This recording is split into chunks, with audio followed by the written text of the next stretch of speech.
temporary suspension ng LPTRP liwat ng extend. Amended version kailangan nga maaprubahan sa Department of Transportation. Samtang native trees, planong itanom sa mga plaza kag dalagong apat sa Calle Real. Isa pa kabulan nga ginpalawig ang suspension sang Local Public Transport Route Plan o kung LPTRP.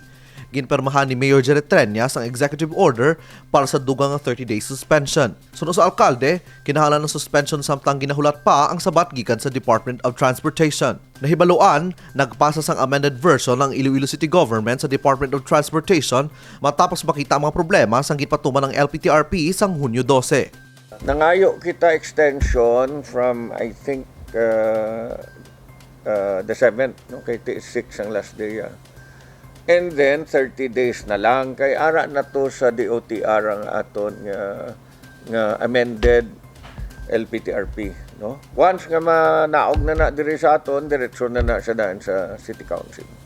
Sa tion nga makaabot ang dokumento o kung maaprubahan sa Department of Transportation, igabalik ini sa Iloilo City Council para maaprubahan ang pagbag-o. Sa idalom sang LPTRP, may mga transport route nga ginpalipot kag mayara man sang gin-extend. May mga bag-o man nga ruta para maserbisyohan ang mga barangay kag establishmento nga sadto hindi malabot sang public utility jeepneys. Kung mapatuman ang LPTRP, mabuhinan ang mga provincial jeepneys nga makasulod sa syudad para masabat ang problema sa trapiko. Ang LPTRP man ang sabat sa modernisasyon sang transport vehicles bangod sang pagserbisyo sa mga modern jeepney sa kabukusan sang syudad.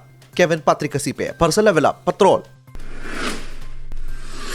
Kadungan sang development sa mga plaza sa syudad sang Iloilo, nagpasalig si Mayor Jared Treñas katamnan pa ini sa mga native nga kahoy. Luyag sa alkalde, mapabilin kang mapasanyog pa ang mga green spaces sang syudad bangod diri man sa nagakadto ang mga pamuluyo. Gani nagpakig-angot na si Mayor Treñas sa Office of Agriculturist kag City Nursery para mahanda ang mga native trees nga itanom sa mga plaza. Ang aton nahon nga tamnan nga plaza nga native ang anilaw nga seedlings, no?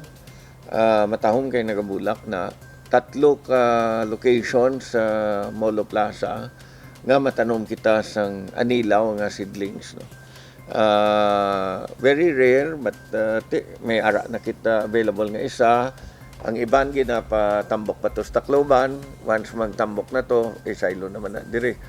Magluwas sa mga plaza, target man nga tamnan sang native trees ang Calle Real apang ibutang ini sa mga dalako nga pots. Magluwas nga mapatahom ang mayor nga dalan sang syudad, makabulig man ini nga mangin green space ang lugar. Masobra sa 50 ka big pots ang plano ipahamtang sa palibot sang Calle Real.